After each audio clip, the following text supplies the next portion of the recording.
3420/19 സമം X by 0.01 into 7 ആയാൽ എക്സിൻ്റെ വില കാണുക.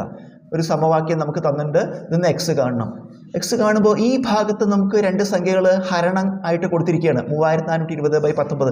നമുക്ക് ഇത് ഹരിക്കാൻ പറ്റുമെങ്കിൽ ഹരിക്കാം. 3420 ഹരിക്കണം 19. വെട്ടിച്ചുരുക്കാൻ പറ്റില്ല, കാരണം ഇത് പ്രൈം നമ്പറാണ്, അഭാജ്യ സംഖ്യയാണ്. ഒന്നുകൊണ്ടും വെട്ടിച്ചുരുക്കാൻ പറ്റില്ല. അപ്പോൾ 19 കൊണ്ട് ഹരിക്കുകയാണ്.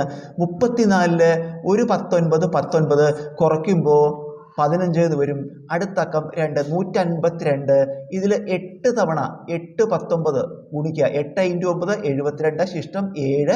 ഒരു 8 8 7 15 152 എന്ന് വന്നു. ഇവിടെ കുറച്ച് ആ പൂജ്യമായി പോയി, പക്ഷെ ഇവിടെ ഒരു പൂജ്യം ഉണ്ട്. അപ്പോൾ 3420 19 കൊണ്ട് ഹരിക്കുമ്പോൾ നമുക്ക് എന്ത് കിട്ടി? 180 എന്ന് കിട്ടി. സമം അപ്പുറത്ത് എന്താണ്? X by 0.01 into 7. നമുക്കിതിൽ എക്സ് കാണുമ്പോൾ എക്സിൻ്റെ കൂടെ ഇൻറ്റു 7/0.01 ഉണ്ട്, അത് മറുഭാഗത്തേക്ക് കൊണ്ടുപോകണം. അപ്പോൾ എക്സ് കാണുമ്പോൾ ഇത് ഇങ്ങോട്ട് കൊണ്ടുവരുമ്പോൾ എന്താവും? ഇതിൻ്റെ റെസിപ്രോക്കൽ എഴുതിയാൽ മതി. അതായത് ഇൻറ്റു 7 എന്നുള്ളത് ഇങ്ങോട്ട് വരുമ്പോൾ എന്താവും? ബൈ 7 ആവും. ബൈ 0.01 എന്താവും? ഇൻറ്റു 0.01. അപ്പോൾ എക്സ് സമം എക്സ് അവിടെ നിർത്തിയിട്ട് ഇപ്പുറത്ത് എന്തുണ്ട്? 180 എന്താവും? ഇതിനെ തിരിച്ചിടുക. ഇൻറ്റു ഇത് മുകളിലേക്ക് പോവും, അംശമായിട്ട് 0.01/7. നമുക്ക് 180നെ 0.01 കൊണ്ട് ഗുണിക്കണം. 180 ഇൻറ്റു 1 എത്രയാണ്? 180 ആണ്.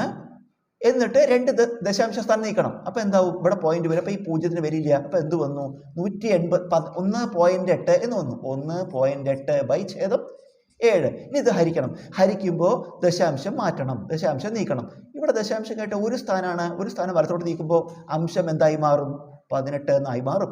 അംശത്തിൽ ഒരു ദശാംശ സ്ഥാനം അങ്ങോട്ട് നീക്കുകൊണ്ട് ഛേദത്തിൽ എന്ത് ചെയ്യണം? നമ്മൾ ഒരു 0 ഇവിടെ ചേർക്കണം. അപ്പോൾ 7ൻ്റെ കൂടെ ഒരു 0 ഇട്ടാൽ 70 എന്നാവും. 18/70 നമുക്കിതിനെ വേണമെങ്കിൽ 2 കൊണ്ട് വെട്ടിച്ചെടുക്കാം.